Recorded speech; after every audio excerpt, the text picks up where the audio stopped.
आदरणीय बहन कुमारी मायावती जी ने 7 लाख से ज्यादा बच्चों को 12वीं तक की शिक्षा मुफ्त में देने का काम किया था।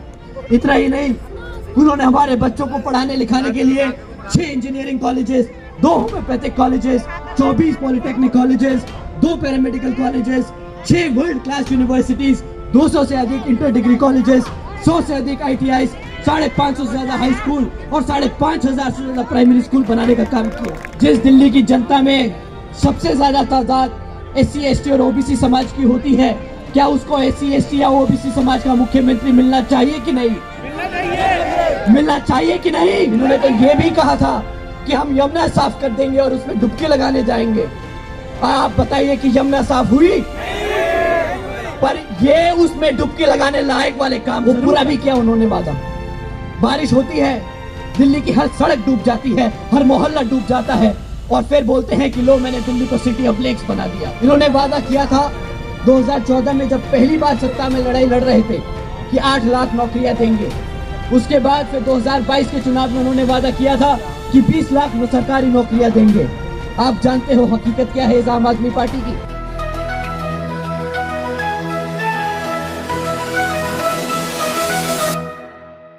इस चुनावी जनसभा को सफल बनाने के लिए जो हमारे बसपा के सभी पदाधिकारी एवं नेतागण और उनके साथ हमारी मूवमेंट की जान, हमारे मेहनतकश कार्यकर्ताओं ने जो यहाँ आज इस चुनावी जनसभा को सफल बनाने के लिए मेहनत की है, उन सभी का भी मैं तहे दिल से धन्यवाद करता हूँ। आज यहाँ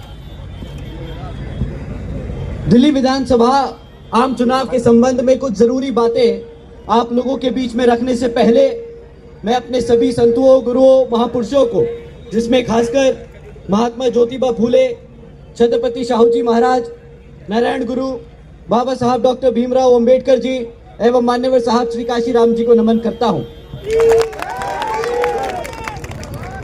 साथियों, अब मैं आप लोगों से यहाँ विधानसभा आम चुनाव के संबंध में कुछ जरूरी बातें आप लोगों के बीच में रखना चाहता हूं। साथियों, जैसा कि आप जानते हैं कि आप दिल्ली में आम आदमी पार्टी पिछले 11 साल से सत्ता में आसीन है।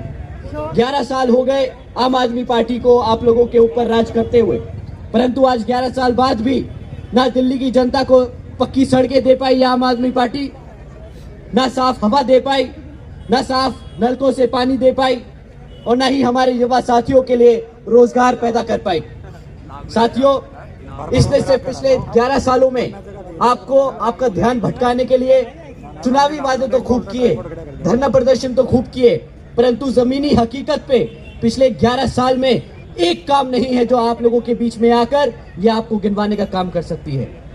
अब भी क्या केजरीवाल जी ने आपको अपनी किसी भी चुनावी जनसभा में एक बार भी बताया कि कितने उन्होंने यहाँ पे प्राइमरी स्कूल खोले, कितने दिल्ली में कॉलेजेस खोले, कितने बच्चों को रोजगार दिया?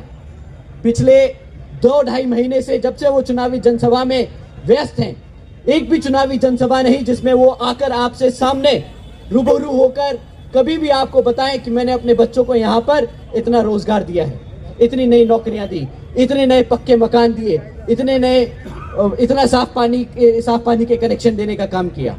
साथियों, उन्होंने वादे तो खूब किए थे।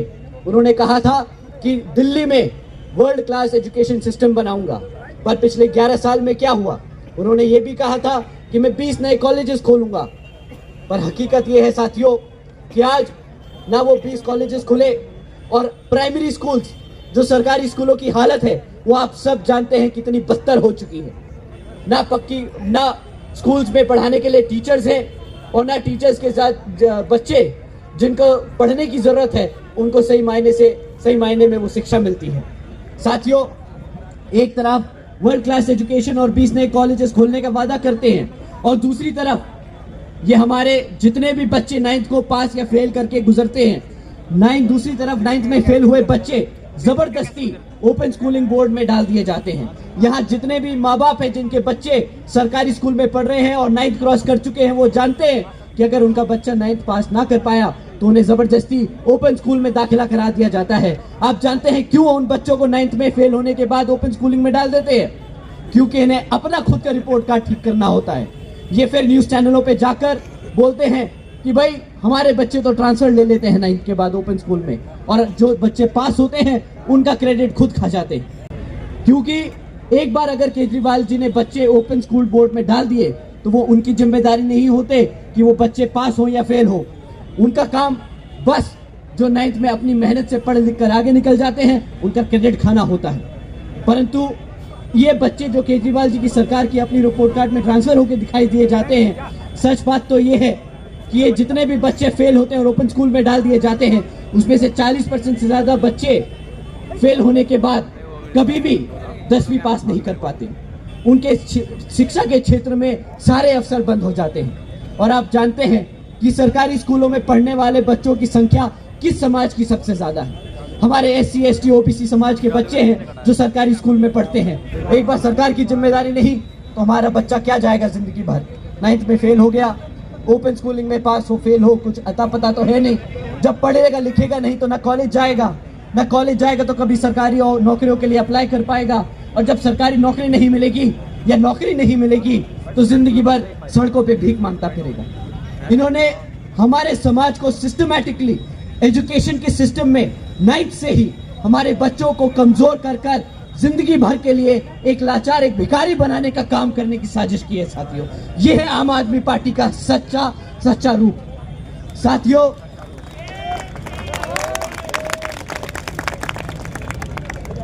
इन्होंने इतना ही नहीं, इन्होंने वादा किया था 2014 में जब पहली बार सत्ता में लड़ाई लड़ रहे थे कि 8 लाख नौकरियां देंगे।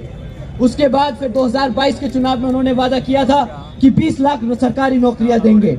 आप जानते हो हकीकत क्या है इस आम आदमी पार्टी की? इनकी हकीकत यह है कि आज मात्र 12,500 नौकरियां दी गई हैं पिछले 11 सालों में। मात्र 12,500 नौकरियां दी गई। इनसे कोई पूछे कि 22 लाख नौकरी का वादा करके अगर 12,500 नौकरी देनी थी तो भाई वादा ही क्यों किया? डे 1 से मुफ्त में जो आज की स्कीमें बांट रहे हो वही बांट लेते। 12,500 नौकरियां देने का कोई तुक बनता है? इतनी से इससे ज्यादा तो सेंटर की नौकरियां निकल आती हैं जो लोग अपने आप भर्ती हो जाते हैं। इन्होंने तो सिर्फ नौकरी के नाम पर हमारे समाज का मजाक उड़ाया है।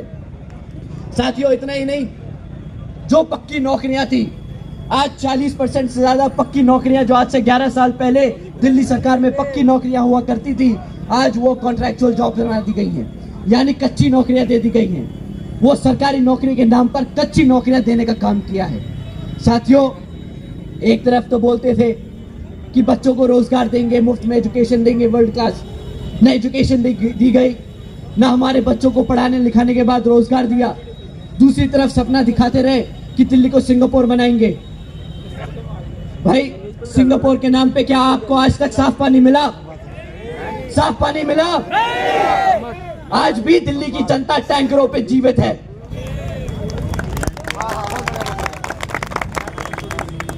केजरीवाल जी तो एक नंबर के जोकर बन के रह चुके हैं। क्यों? वो हमें जोकर समझते हैं। वो समझते हैं कि दिल्ली की जनता को एक नया सपना दिखाऊंगा, दिल्ली की जनता उसको पूरा मान लेगी। उन्होंने एक जोक किया हमारे साथ, कहा कि दिल्ली को सिटी ऑफ लेक्स बनाऊंगा। दिल्ली की जनता को दिल्ली को हम तालाबों का एक शहर बनाएंगे। वो पूरा भी किया उन्होंने वादा। बारिश होती है, दिल्ली की हर सड़क डूब जाती है, हर मोहल्ला डूब जाता है, और फिर बोलते हैं कि लो मैंने दिल्ली को सिटी ऑफ लेक्स बना दिया। बताइए कि हमें बेवकूफ और जोकर बनाने का काम किया कि नहीं किया? पर वो जानते नहीं कि जो आदमी दिल्ली की जनता को जोकर या बेवकूफ बनाने की कोशिश करता है वो खुद अपने आप में कितना बड़ा जोकर और बेवकूफ होता है। क्योंकि दिल्ली की जनता भूलती नहीं, उसे याद है ये सारे वादे, और उसे याद है वो जीता है। वो ये हर साल ये हकीकत जीता है जब उसके घरों में, उसकी झुग्गी झोपड़ियों में वो पानी भर जाता है, उसकी सड़कों के सामने, घर की सड़कों के सामने वो पानी डूब जाता है। साथियों, एक तरफ उन्होंने ये भी वादा किया था कि फ्री वायर फ्री दिल्ली बना देंगे। दिल्ली में एक तरफ भी आपको तारे नहीं दिखेंगी बिजली की, सब अंडरग्राउंड कर देंगे। आप खुद यहाँ पे खड़े हैं, नजर घुमा के देखिए कितनी तारे दिख रही हैं आपको दाहिनी और बाईनी ओर। कितनी तारे हैं आप बताइए हाथ उठा के कि तारे हैं कि नहीं है? हो गई दिल्ली तार फ्री? नहीं हुई दिल्ली तार फ्री? भैया, इसी तरह इनके सारे वादे हैं। अभी भी बोल रहे हैं 2100 रुपए हर महिला को देंगे। अरे पंजाब के लोगों से पूछिए, क्या उन्हें 1000 रुपए प्रति महीना मिले कि नहीं मिले? नहीं मिले ना। तो यहाँ दिल्ली में भी नहीं मिलेंगे मेरे भाई। इनके चुनावी वादों के चक्कर में आकर अपने और आने वाले 5 साल मत खराब करिए। इन्होंने तो ये भी कहा था कि हम यमुना साफ कर देंगे और उसमें डुबकी लगाने जाएंगे। आप बताइए कि यमुना साफ हुई? पर ये उसमें डुबकी लगाने लायक वाले काम जरूर कर चुके हैं वो। साथियों, ये अपने आप को सीए बताते हैं, बोलते हैं मैं तो IRS से रिटायर हुआ हुआ अफसर हूं, मैं दिल्ली का हिसाब किताब रखना जानता हूं। पर इनसे कोई पूछे कि भाई दिल्ली का अगर हिसाब किताब रखना आता है तो दिल्ली 31 सालों में पहली बार क्यों तुम्हारे शासनकाल के रहते रहते घाटे में आ गई? इनसे कोई हिसाब किताब मांगता तो है नहीं, तो ये कुछ भी फेंकते हैं। बोलते हैं कि यमुना साफ कर दूंगा, वायर फ्री बना दूंगा, वर्ल्ड क्लास एजुकेशन दे दूंगा, बच्चों को नौकरियां दे दूंगा। ना यमुना साफ हुई, ना बिजली की तारें उतरी, ना साफ पानी मिला, ना साफ हवा मिली। भाई साहब, कितना फेंकोगे, कितना बेवकूफ बनाओगे दिल्ली की जनता को? इस विधानसभा आम चुनाव में दिल्ली की जनता इन्हें उसका जवाब देने वाली है।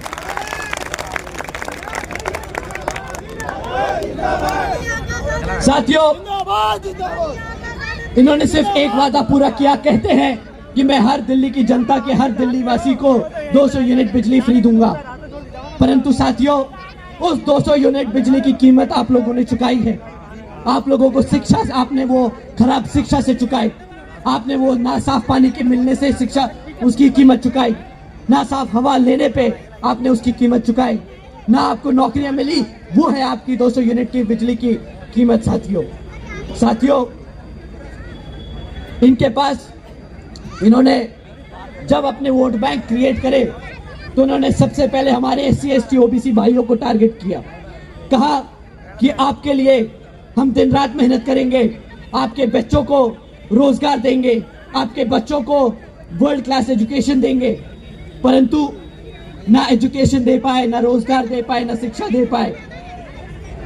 साथियों, पर एक बात बताइए, जिस दिल्ली की जनता में सबसे ज्यादा तादाद SC ST और OBC समाज की होती है, क्या उसको SC ST या OBC समाज का मुख्यमंत्री मिलना चाहिए कि नहीं? मिलना चाहिए कि नहीं? आम आदमी पार्टी और अरविंद केजरीवाल जी के पास मौका था, 11 साल थे कि वो एक SC या ST या OBC समाज से एक मुख्यमंत्री और उप मुख्यमंत्री बना सके। खुद तो जेल जा चुके हैं, खुद तो जेल के चक्कर काट आए, इनकी पूरी कैबिनेट चक्कर लगाई आई है जेल के। जब ये सब जेल में थे तब इन्हें इनके पूरी पार्टी में क्या एक भी SC या ST या OBC समाज का MLA नहीं मिला जिसको ये CM या डिप्टी CM बना सके? सवाल पूछना है साथियों, इनकी गंदी सोच समझने की जरूरत है आपको। ये आपको चाहकर भी कभी मुख्यमंत्री या उप मुख्यमंत्री नहीं बनाएंगे। मैं आप लोगों के बीच में, इस भरी जनसभा के बीच में कहता हूं कि केजरीवाल SC OBC विरोधी है, आरक्षण विरोधी है, हमारे बाबा साहब विरोधी है। क्योंकि साथियों, ये वही केजरीवाल है जिसकी पार्टी ने सुप्रीम कोर्ट में SC ST रिजर्वेशन में सब क्लासिफिकेशन की याचिका लगाई थी, जिसके तहत अब सारे देश में ये पार्टियों के पास ताकत है कि जो हमारे रिजर्वेशन में छेड़खानी कर सके। साथियों, इतना ही नहीं बल्कि कांग्रेस और बीजेपी इनसे ज्यादा दूर नहीं। यो अगर केजरीवाल इतना विरोधी है, हमारे समाज के खिलाफ है, तो बीजेपी और कांग्रेस कुछ कम नहीं। साथियों, ये दोनों ही, कांग्रेस और बीजेपी, एक सिक्के के दो पहलू हैं। इनसे भी हमें सावधान रहना होगा, क्योंकि साथियों, जब आप इनसे पूछोगे कि भाई तुम हमारे समाज के लिए क्या काम करोगे, तो ये भी आपको वही बोलेंगे, मुफ्त में राशन ले लो, मुफ्त में शिक्षा, मुफ्त में बिजली ले लो और मुफ्त में हमसे महीने का सहयोग ले लो। पर आप इनसे कभी पूछोगे कि मेरे बच्चे को शिक्षा मिलनी चाहिए, तो वो नहीं बोलेंगे। आप उनसे पूछोगे हमारे बच्चों को रोजगार मिलना चाहिए, वो उसको जवाब नहीं देंगे, क्योंकि ये चाहते हैं कि हमारे बच्चे ना पढ़े लिखे, ना रोजगार हो, ना रोजगार में आए, ना खुद कमाए, अपने पैरों पे खड़े हो, क्योंकि वो नहीं चाहते कि हमारे बच्चे काबिल बने, अपनी मेहनत से लड़ सके, अपने अधिकारों के लिए लड़ सके। क्योंकि अधिकारों के लिए लड़ेंगे तो इनको सत्ता से निकाल फेंक बहुजन समाज पार्टी अपने समाज के लोगों को ताकत नहीं आएगी।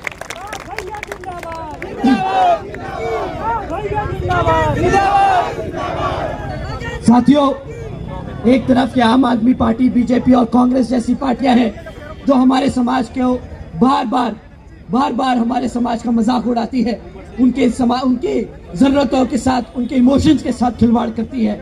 और एक तरफ, दूसरी तरफ आपकी बहुजन समाज पार्टी है जो हर समाज के व्यक्ति को गरीबी से निकालकर अपने पैरों पर खड़ा कर एक इज्जतदार जिंदगी देने का मौका देना चाहती है। साथियों, इसी क्रम में बहुजन समाज पार्टी जब यूपी में पूर्ण बहुमत की सरकार से सत्ता में आसीन थी तो उसने वादा नहीं किया, उसने काम करके दिखाया। आदरणीय बहन कुमारी मायावती जी ने 7 लाख से ज्यादा बच्चों को 12वीं तक की शिक्षा मुफ्त में देने का काम किया था। इतना ही नहीं, उन्होंने हमारे बच्चों को पढ़ाने लिखाने के लिए 6 engineering colleges, 2 homeopathic colleges, 24 polytechnic colleges, 2 paramedical colleges, 6 world class universities, 200 से अधिक इंटर डिग्री कॉलेजेस, 100 से अधिक ITIs, 550 से ज्यादा हाई स्कूल और 5,500 से ज्यादा प्राइमरी स्कूल बनाने का काम किया।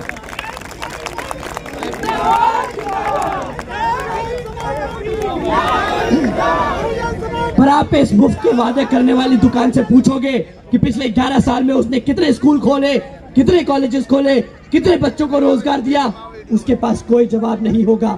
क्योंकि उसकी सोच ये है कि मेरा समाज पढ़ेगा नहीं, लिखेगा नहीं, हमेशा इनकी रोजगार, इनकी चमचागिरी करेगा, इनके आप से सामने हाथ फैला के खड़ा रहे। ये चाहते हैं मेरे समाज के लोग, ये चाहता है आम आदमी पार्टी का मुख्यमंत्री, हमारे समाज के लोग ऐसे खड़े हो इसके सामने। परंतु साथियों, इतना ही नहीं, आदरणीय बहन जी ने मुफ्त में पढ़ाया लिखाया नहीं, उन्होंने रोजगार भी दिया। उन्होंने 90,000 से अधिक शिक्षकों को टीचरों को रोजगार दिया, 1 लाख से अधिक सफाई कर्मचारियों को भर्ती किया, 2 लाख से अधिक पुलिस फोर्स में जवानों को भर्ती किया, 30 लाख से अधिक मेरे सभी अपर कास्ट समाज के भाइयों को जो कमजोर, फाइनेंशियली कमजोर परिवार से आते हैं, उन्हें विभिन्न सरकारी नौकरी देने का काम किया। साथियों, उन्होंने अपने समाज को पढ़ाया लिखाया, उन्होंने अपने समाज का रोजगार दिया। आदरणीय बहन जी ने हमारे समाज को अपने पैरों पर खड़ा कर एक उज्जवल भविष्य देने का काम किया है। आम आदमी पार्टी की तरह हमें गुलाम बनाने का काम नहीं किया।